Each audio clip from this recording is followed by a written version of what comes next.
Assalamualaikum warahmatullahi wabarakatuh. Perkenalkan, nama saya Amira Naila Nurhadi dengan NRP 500-123-1027. Di sini saya akan mempresentasikan tentang manajemen laboratorium. Pengertian dari manajemen laboratorium itu sendiri adalah cabang ilmu yang mempelajari tata kelola dan pengelolaan laboratorium untuk mendukung proses pendidikan, penelitian, atau layanan teknis secara efisien dan efektif. Fokus utamanya adalah pada penerapan prinsip-prinsip manajerial dalam mengatur berbagai aspek laboratorium termasuk peralatan, bahan, sumber daya manusia, keselamatan kerja, dan dokumentasi. Capaian pembelajaran lulusan yang dibebankan pada mata kuliah ini adalah yang pertama, adalah memiliki pemahaman mendalam tentang prinsip dasar manajemen laboratorium, termasuk keselamatan kerja, pengelolaan bahan berbahaya, standar laboratorium, serta pengujian dan kalibrasi. Nomor dua adalah mampu merancang, mengelola, dan memelihara sistem manajemen laboratorium sesuai standar mutu dan teknik internasional. Dan yang ketiga adalah mampu mengidentifikasi dan mengatasi risiko di laboratorium untuk menjamin keselamatan kerja dan efisiensi operasional. Yang keempat adalah memiliki kesadaran tinggi terhadap pentingnya keselamatan kerja, etika profesional, dan keberlanjutan dalam pengelolaan laboratorium. Selanjutnya adalah capaian pembelajaran mata kuliah. Yang pertama adalah memahami fungsi dan tujuan laboratorium. Yang kedua adalah menerapkan prosedur K3 dan mitigasi resiko. Yang ketiga adalah mengidentifikasi sifat dan penanganan bahan. Keempat, menjelaskan ruang lingkup dan pentingnya standarisasi. Kelima, memahami persyaratan ISO IEC 17025. Dan yang keenam, mengelola keterlusuran dan dokumen laboratorium. Ketujuh, melakukan analisis ketidakpastian pengukuran. Dan yang terakhir adalah menyusun pengelolaan inventaris untuk efisiensi. Selanjutnya, materi yang akan saya jelaskan adalah pengertian dasar laboratorium, keselamatan kerja di laboratorium, penanganan bahan beracun dan berbahaya. Keempat adalah pengertian dan ruang lingkup sistem standarisasi laboratorium. Yang kelima adalah persyaratan teknis dan persyaratan mutu laboratorium, pengujian dan kalibrasi. Keenam adalah sistem dokumentasi dan keterlusuran pengukuran pada laboratorium pengujian. Ketujuh adalah ketidakpastian pengukuran, dan yang terakhir adalah sistem inventory laboratorium. Yang pertama adalah pengertian dasar laboratorium. Laboratorium adalah fasilitas yang dirancang untuk melakukan eksperimen, penelitian, pengujian, atau analisis yang dilakukan dalam kondisi terkendali guna mendapatkan data yang akurat dan mendukung ilmu pengetahuan atau teknologi. Tujuannya apa sih? Tujuannya untuk menyediakan data akurat dan valid untuk mendukung penelitian dan pengambilan keputusan. Dan yang kedua adalah memberikan lingkungan yang aman untuk menangani bahan dan alat berbahaya. Klasifikasi laboratorium yang pertama, kimia. Menguji sifat bahan kimia, misalnya analisis larutan. Dan yang kedua adalah biologi, meneliti organisme hidup dan mikroba.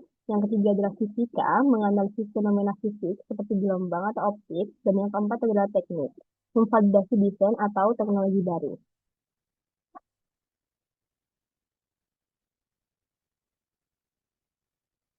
Selanjutnya adalah keselamatan kerja di laboratorium. Tujuannya adalah keselamatan kerja di laboratorium untuk mencegah kecelakaan, mengurangi resiko, dan melindungi pengguna serta lingkungan. Langkah-langkah utama yang pertama adalah pemakaian APD atau alat pelindung diri, seperti jas laboratorium, sarung tangan, kacamata pelindung, dan masker harus digunakan sesuai aktivitas. Yang kedua adalah pengenalan prosedur darurat.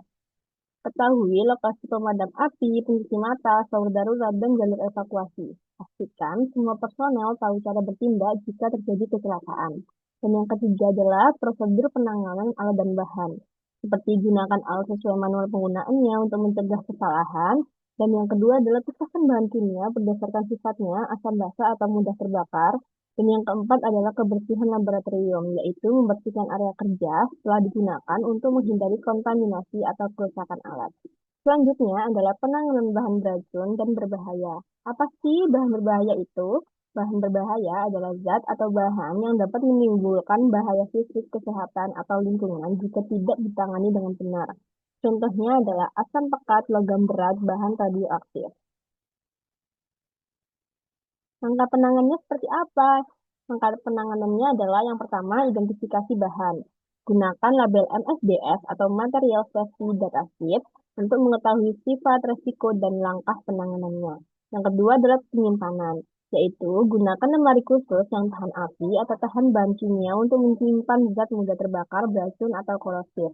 Dan yang ketiga adalah penanganan, yaitu hindari kontak langsung, gunakan APD yang sesuai, jangan menyampur bahan tanpa panduan karena risiko reaksi berbahaya, dan yang keempat adalah pengelolaan limbah, yaitu pisahkan limbah sesuai jenis, cair, padat, organik, dan anorganik, dan buang melalui sistem limbah laboratorium yang sudah tersertifikasi.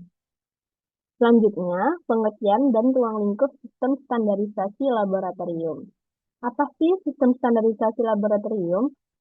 Sistem standarisasi laboratorium mengacu pada penerapan standar operasional prosedur atau SOP dan sertifikasi seperti ISO atau IEC 17025 untuk menjamin mutu, keandalan, dan akurasi hasil kerja laboratorium. Ruang lingkup. Yang pertama adalah kalibrasi peralatan. Pastikan semua alat ukur terkalibrasi dengan standar internasional. Yang kedua adalah validasi metode uji.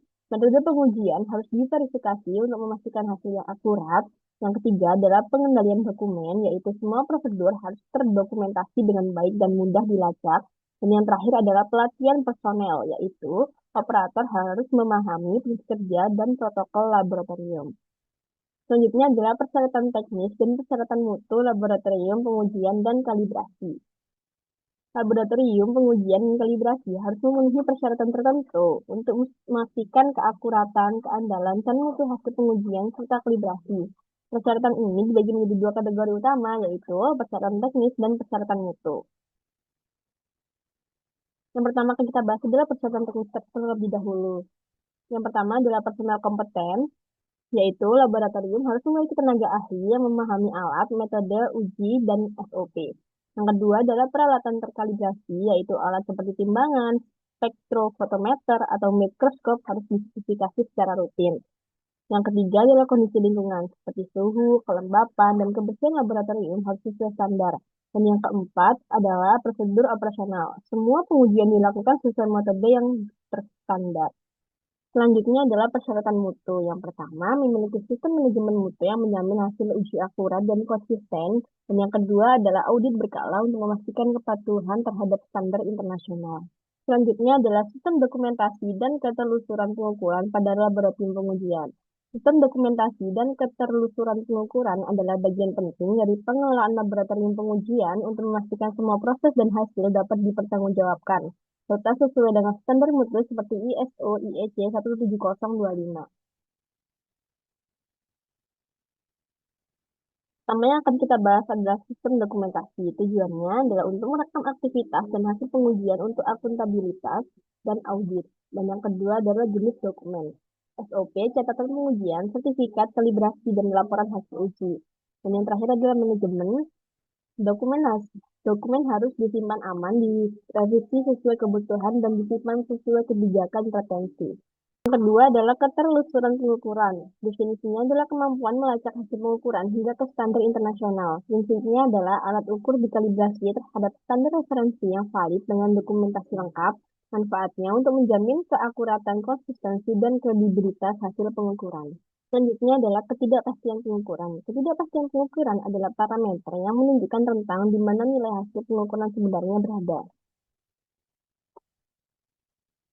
Penyebab ketidakpastian ada beberapa, yaitu yang pertama, alat ukur memiliki batas akurasi tertentu, dan yang kedua adalah operator mungkin melakukan variasi dalam prosedur pengukuran, dan yang ketiga adalah lingkungan seperti suhu atau tekanan dapat mempengaruhi hasil. Selanjutnya adalah pentingnya ketidakpastian, yaitu menyediakan tingkat kepercayaan dalam mengambil keputusan berbasis data. Dan yang terakhir, materi terakhir yaitu sistem inventory laboratorium, yaitu mekanisme pengelolaan dan pencatatan semua aset, bahan, alat, dan peralatan yang ada di laboratorium. Tujuannya untuk mengelola alat dan bahan laboratorium agar tersedia saat dibutuhkan, mengurangi pemborosan, dan memastikan operasional berjalan lancar. Komponen utamanya adalah yang pertama, pencatatan alat dan bahan, yaitu daftar lengkap alat, bahan kimia, jumlah stok, dan tanggal kadaluarsa. Yang kedua adalah pemantauan, sistem digital atau manual untuk mencatat penggunaan dan stok alat atau bahan. Dan yang ketiga adalah pemeliharaan, yaitu jadwal perawatan dan kalibrasi alat yang rutin. Dan yang keempat adalah pembuangan barang kadaluarsa, seperti prosedur pengelolaan limbah untuk bahan yang sudah tidak layak pakai. Sekian dari saya. Jika ada kesalahan kata mohon dimaafkan. Wassalamualaikum warahmatullahi wabarakatuh.